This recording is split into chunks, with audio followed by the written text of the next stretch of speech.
Hello दोस्तों, good morning, नमस्ते। मैं धर्म प्रकाश और ये रश्मि।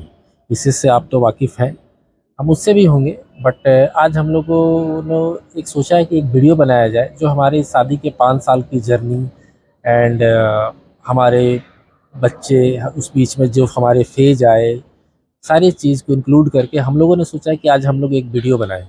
जो हमारी बेटी का जन्मदिन है 16 तारीख को, पीहू का, जिसे जिसे आप वीडियो में देखते होंगे, उस दिन हम लोग उसे ब्रॉडकास्ट करेंगे। सो हमारी जर्नी स्टार्ट हुई 17। इसके बीच में मैं बोलना चाहूँगी हाँ, कि बोलो। ये वीडियो बनाने का एम ये है, उद्देश्य ये है कि वो कपल जो आफ्टर मैरिज बहुत स्ट्रगल करते हैं एक बच्चे के लिए, कहाँ कहाँ नहीं जाते, कितने कितने पैसे खर्च नहीं करते, बहुत सारे चीज़ें हो जाती हैं जो डॉक्टर मेंटली, पे डॉक्टर चेंज होते हाँ, हैं, बहुत कुछ है। मेंटली फिजिकली जो स्ट्रगल चलता है एक कपल्स का, उनके लिए, कि वो हमारा वीडियो देख के अगर 1% भी मोटिवेट होते हैं तो हमारा ये वीडियो बनाना बहुत ही सफल हो जाएगा। और एक और चीज़ मैं बोलना चाहूँगी, अभी आपको मेरा फेस ऑड लग रहा होगा, ये क्यों हुआ है, थोड़ा सा फेस का प्रॉब्लम हुआ है मुझे। क्यों हुआ है ये मैं आगे उसके लिए भी एक अलग से वीडियो बनाऊंगी। अभी फिलहाल ये जो हम टॉपिक उठाने वाले हैं, ये मोस्ट ऑफ इंडियन या इंडिया से बाहर 90% अभी कपल्स का ये प्रॉब्लम हो चुका है। तो ज़्यादा से ज़्यादा तो आज ये बोलेंगे, मैं कम ही बोलने की कोशिश करूँगी, जहाँ जहाँ मुझे ज़रूरत पड़ेगी मैं बोलूँगी ज़रूर। तो हम लोग स्टार्ट करते हैं आफ्टर मैरिज। जब हमारी शादी हुई थी 2 जून 2017, हम्म। उसके बाद से मतलब 6 महीने तक तो बहुत सब कुछ सही सही था। 6 महीने तक ऑलमोस्ट एक ऑलमोस्ट साल नहीं रहा, बट हम्म, 3 महीने तक सब चीज़ सही चला। फिर हम्म, उसके बाद कुछ हेल्थ का इशू इसे आया, हम्म, जो करीब 2 साल तक चला। वो इशू काफ़ी ज़्यादा बड़ा इशू था, जो 2 साल तक चला, जिसके कारण इसे उस बीच में इसे कुछ प्रॉब्लम सॉल्व हुए, लेकिन कुछ प्रॉब्लम सॉल्व अभी तक नहीं हुए हैं। जो जो कुछ कुछ हेल्थ का इशू है, जैसे कि शुगर वगैरह है, थायराइड है, जो भी चीज़ है, आज तक इशू सॉल्व नहीं हुए हैं, जो धीरे धीरे सॉल्व हो रहे हैं। डॉक्टर के टच में रहने से कुछ कम है, कभी ज़्यादा है, हम्म। वेरिएशन बना हुआ और है। हमारा कुछ वैसा प्लान नहीं था कि हमें शादी के 3 साल के बाद बच्चे करने हैं, 6 साल के बाद करने हैं, 10 साल के बाद करने हैं, ऐसा कुछ नहीं था। हम कर रहे थे, मतलब कि ट्राई जब भी करना हो जाए। जब भी हो जाए, हम्म, लेकिन प्रॉब्लम एक ही था कि इसका हेल्थ इशू था। हम्म। सो बट इसने कंसीव कब हुआ तुम्हारा? कंसीव पहला हुआ हमारा कंसीव लॉकडाउन के आसपास में मैं बता लॉकडाउन, रही हूँ। जो 2020 में जो पहला लॉकडाउन इंडिया में आया था, तो उस समय जनवरी में हमारा कंसीव हुआ। हम्म। हम लोग उस समय घूमने पहली सिंगापुर भी स्टोरी गए थे। मतलब हमारी कहानी यहीं से स्टार्ट होती है, उससे पहले की उससे स्टोरी में क्या ही बताऊं। लेकिन फिर भी उससे पहले भी गड़बड़ ही चल रही थी हर चीज़ें। लेकिन लॉकडाउन से जो मेजर चीज़ जो गड़बड़ हुई वो आपको ये डिटेल में बताएंगे अभी फिलहाल। अ, अभी से स्टार्ट करता हूँ। हमारे जो जब से कंसीव करने की जर्नी स्टार्ट हुई, देन ये 2020 जनवरी में पहला कंसीव हुआ इसे। देन आफ्टर हम लोग जो डॉक्टर के टच में पहले भी थे, उस समय उनके साथ वो उस टच में भी रहे। काफ़ी बड़े डॉक्टर थे, कोलकाता के काफ़ी अच्छे डॉक्टर थे। सो पहले भी उसके साथ थे हम लोग। देन उसके बाद जनवरी में होने के बाद फिर हम लोग उनसे मिले, तो उन्होंने सारा चीज़ अपना अपना जितना रेगुलर जो हमारा जो एक्टिविटी था स्टार्ट किया। तो करीब ये 2 महीने 1 महीने सब चीज़ सही चलता रहा, कुछ पता नहीं चला, उनके टच में भी रहे। बट जब अप्रैल मार्च में आई थिंक लॉकडाउन पिक पर आ गया था, तो फिर भी हम लोग अपने घर पे जितना सेफ्टी लेना था, चाहे वो बच्चे के अंदर जो भी हो, चाहे रश्मि के लिए हो, हमने सारा सेफ्टी लिया उसके लिए। बट जब अप्रैल आया, जब हर महीने हम लोगों ने उसके लिए स्कैन भी किया, जो हर महीने का बच्चे का स्कैन होता है, वो सारा चीज़ किया। वो सारा चीज़ सब सही आ रहा था, लेकिन जब 3 महीने के बाद एक टेस्ट होता है, 3 महीने के बाद जब एक टेस्ट होता है जिसमें कि देखा जाता है कि बच्चे का सर पाँव सब चीज़ सही है कि नहीं है। आई थिंक उसे एंटी स्कैन बोलते हैं। सो हम लोगों ने वो कराया, उसी लॉकडाउन के बीच में ही कराया।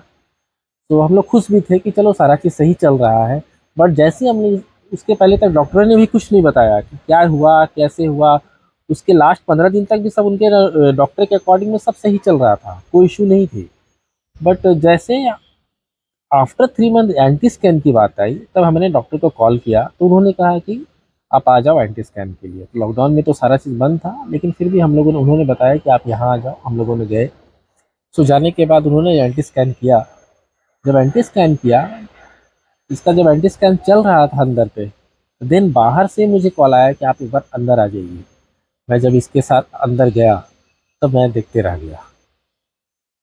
मतलब मेरा हाथ पैर काम का कर रहा है ना, इसका कुछ कर रहा है। ये देख रहे हैं कि भीड़ पे हो रही है। मुझे अंदर जो डॉक्टर थी उन्होंने बताया, एक जो स्कैन कर रही थी, कि बच्चे का हाथ पैर सर सब अलग अलग है, कुछ भी नहीं है। सो आपको इसे अबॉर्ट कराना पड़ेगा। तो उसके बाद जब मैंने डॉक्टर, हाँ, मुझे ये चीज़ तभी समझ में नहीं आया। मैं बाहर निकल के, बस हम ही अकेले बैठे हुए थे, काफ़ी बड़ा था क्योंकि लॉकडाउन में तो कोई जाता नहीं। मैं बैठे सोच रहा हूँ, अंदर से पता नहीं क्या क्या नेगेटिव थिंकिंग आ रही है, पॉजिटिव आ रही है। पॉजिटिव तो आना ही बेकार बंद हो गया, नेगेटिव आ रही है कि आखिर उस डॉक्टर ने लास्ट 10 दिन पहले बोला सब चीज़ सही है, 5 दिन पहले बोला, 1 महीना से जब सही बोले, तो आखिर लास्ट में हुआ क्या अचानक। और जब मैंने उनसे जब मिल के रीज़न जानना चाहा, तो उनके पास भी कोई रिप्लाई नहीं था। बोलते बस हो जाता है। अरे यार हो जाता है, लेकिन एक माँ बाप के लिए, एक कपल के लिए, जो एक बच्चे के लिए सोचते हैं करते हैं, उनके लिए तो बहुत बड़ी बात है ना। डॉक्टर की तो डेली आप बच्चे देख रहे हैं, लेकिन हम तो नहीं देख रहे हैं ना। ये सब सारे रीज़न आए उस समय। बट जब प्रॉब्लम हो गया था तो उसे सोल्यूशन भी चाहिए थी। तो फिर हम लोगों ने आफ्टर 1 वीक इसे अबॉर्ट कराया। लेकिन इससे निकलना बहुत मुश्किल हो गया। मैंने काफ़ी, उस टाइम लॉकडाउन भी था, जो हम लोग बाहर कहीं जा भी नहीं सकते थे, अपना मूड चेंज भी नहीं कर सकते थे, चाहे जो भी नहीं। दोनों जन घर पे रह रहे थे, ना ऑफिस था ना कुछ था। देन पूरा, मतलब उस समय जो फेज चल रहा था ना, बस घर पे खाओ पियो रो, और कुछ नहीं था। ये लगातार करीब करीब 2 से 3 महीने। वो जो फेज था हमारा, मतलब ऐसा था कि हम अपनी फीलिंग्स ना अपने फादर मदर को, ना इनकी माँ को, या मेरी मतलब जिस सासू माँ हैं उनको, किसी को भी शेयर नहीं कर सकते थे, क्योंकि उन लोगों का भी अलग अलग लेवल का दुख था और 3 से ऊपर मंथ चले गए थे। तो एक्सपेक्टेशंस हाई हो जाती है बच्चे को लेके जब आप एक माँ बाप बनते हो तब। तो और उस समय ना कोई आ सकता था ना जा सकता था। मेरे मम्मी पापा अलग टेंशन में, इनके मम्मी पापा अलग टेंशन में। वो दौर ही मतलब अजीब था, अभी भी बोलते हुए आंसू ही आते हैं आँख में। तो वो वाला चीज़ था। 3.5 महीने का जब बेबी, जब मतलब ऐसा नहीं, 3.5 महीने से ऊपर ही हो चुके थे, क्योंकि मूवमेंट पता चल रहा था मुझे। तो वो कुछ अलग ही फील हो जाता है फिर। मतलब उस चीज़ से हम लोग इसलिए उबर पाए क्योंकि हम दोनों इकट्ठे एक रूम में थे लॉकडाउन की वजह से। एक साथ थे, एक साथ थे, दोनों जन जो भी थे एक साथ थे। एक साथ थे, इसलिए हम लोग उबर गए बहुत जल्दी।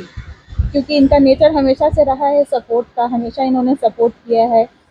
वैसे वैसे टाइम पे जब मैं उठ के खुद से वॉशरूम नहीं जा सकती थी, ये ले जाते थे मुझे और हर चीज़ करवाते थे, साफ सफाई। और आप जानते हैं मेड भी आना बंद हो गई थी उस वक्त पे, तो मेड की वजह से, नहीं आने की वजह से इसका मेरा हेल्थ जो ऐसा इशू हो गया था उस समय में, जब अडॉप्ट के लिए जब हुआ, उसके बाद तो आप लोग भी सब चीज़ परिचित होंगे इस चीज़ से। करीब करीब 1 मंथ बेड रेस्ट है, जो भी है। चलना फिरना मुश्किल हो जाता है। जो लोग इस चीज़ से गुजरे हैं वो लोग आप समझ सकते हैं, भगवान ना करे और भी कोई गुजरे इस चीज़ से, लेकिन जो लोग गुजरे हैं उनके बारे में बोल रही हूँ। फिर उसके बाद क्या था कि दिमाग पे एक चीज़ चढ़ जाती है कि बच्चा चाहिए, मतलब अब बच्चे चाहिए, अब बच्चे चाहिए।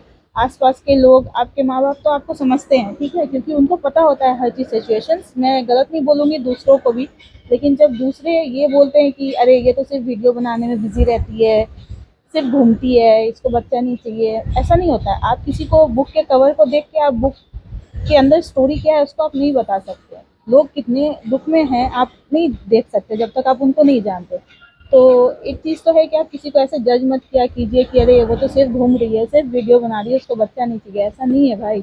हम लोग किस तकलीफ से गुजर रहे हैं और किस जर्नी से जा रहे हैं, ये हमारे सिर्फ साथ नहीं होती है, बहुत काफ़ी कपल के साथ है ये। कपल के साथ होती है। लेकिन सो हमारे साथ जो हुई है जो इसलिए मैं हुआ शेयर है कर वो हम रही हूँ। नहीं चाहते हैं कि आप लोग भी किसी के साथ ऐसा करिए। यदि किसी के साथ कोई आदमी को एक फेज से गुजरा है, तो उसे आप सपोर्ट करिए, उसके साथ दीजिए कि चलो मजबूत बने, वो स्ट्रांग हो। ये नहीं कि उसके उसके पीठ पीछे या करना सही नहीं है कोई ये। नहीं होता है, वो चीज़ है।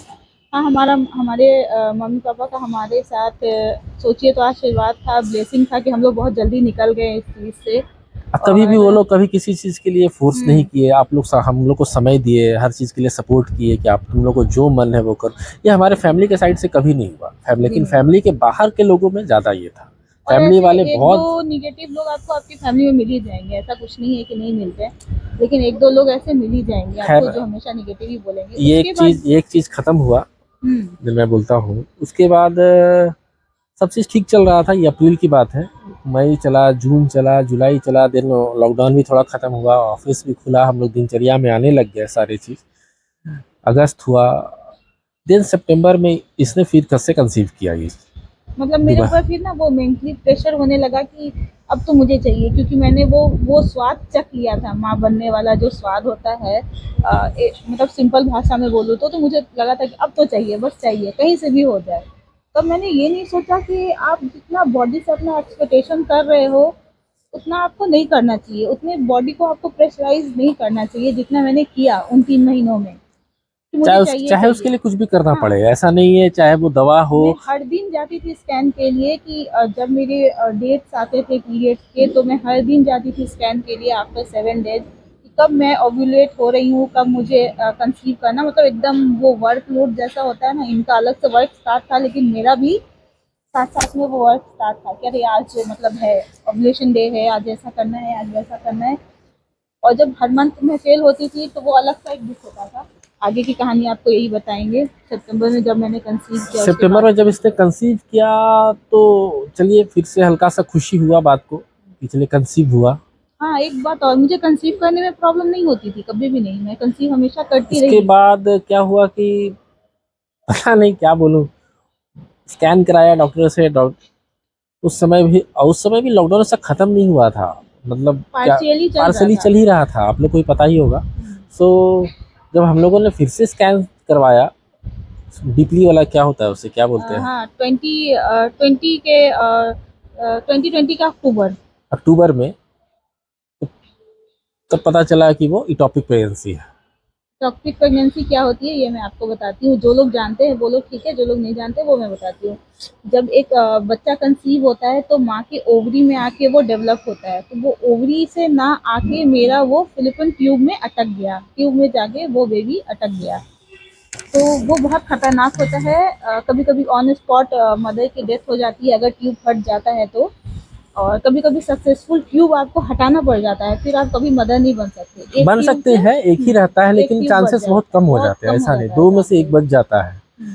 तो फिर उस समय भी, और पेन, दुनिया भर का पेन। तो मैं अपने डॉक्टर, जो हमारे डॉक्टर थे, मैंने उनका कॉल किया कि ऐसा ऐसी बात है। पेन हमारे पेन डॉक्टर जो पेन हमारे फैमिली डॉक्टर जो हैं। स्टार्टिंग से देख रहे थे, नहीं नहीं, फैमिली पहले उस नहीं, समय नहीं। उस समय हाँ। नहीं, जब हम लोग यहाँ जो कोलकाता में जिस डॉक्टर से टच में थे, उनसे हमने बात की। तो उन्होंने कुछ मेडिसिन दिया, बोला कि आप इसे अभी लो। देन अचानक से जिस दिन अक्टूबर मुझे हाई में पेन स्टार्ट हो गया अष्टमी के दिन। दुर्गा पूजा में जब सप्तमी के दिन इसको 2020 में इतना हाई पेन स्टार्ट हो गया, सुबह 3 बजे आसपास, कि मैं फिर मतलब मर जाए, माने आदमी मर जाए उस टाइप का पेन होता है ना, एकदम पूरा, जो एकदम बर्दाश्त नहीं कर पाता है, एकदम स्ट्रॉन्गेस्ट पेन। इंजेक्शन पे इंजेक्शन मुझे पड़ रहे थे पेन तो किलर, उन लेकिन डॉक्टर को नहीं मैंने ठीक हो कॉल रहा किया, था वो। डॉक्टर ने बोला कि आप इस हॉस्पिटल में जाइए। मैं हॉस्पिटल में रात को 4 बजे से सुबह सुबह 4 बजे हॉस्पिटल लेके गया। उसके बाद जब मैंने डॉक्टर को कॉल किया, तो डॉक्टर ने मुझसे बात करने के पहले मुझ पे वो गाली दे रहे हैं कि आप इतना बार बार मुझे सुबह कॉल क्यों कर रहे हैं। अरे आप 3 साल से आप देख रहे हो, तो मैं आपको कॉल नहीं करूंगा तो किसको कॉल करूंगा। और मैं और उनका यहाँ नाम नहीं लेना चाहूंगी, लेकिन वो कोलकाता के मोस्ट फेमस डॉक्टर हैं, मोस्ट फेमस। देन नहीं, नाम नहीं लेना है। देन फिर वहाँ इंजेक्शन दिया, दर्द के लिए इंजेक्शन आया, फिर मैं घर लेकर आया। वो दिन भर, उस दिन जो सतमी का दिन था ना, वो पूरा ऐसे ही चलता रहा। लेकिन मेरे मोस्ट था कि उसे निकालना था, यदि उसमें बच्चा ब्रस्ट कर जाता है तब तो माँ का जान चला जाएगा ना। इसलिए हम लोगों ने फिर सोचा कि इसे ऑपरेट कराया जाए। मैंने उनसे बात किया ऑपरेट कराने के लिए, लेकिन ऑपरेट कराने के लिए पहले उस समय था कि कोरोना का टेस्ट कराना था, कोरोना के टेस्ट 2 दिन के बाद आने वाले थे। तो 2 दिन में तो क्या से क्या होगा आपको भी नहीं पता है।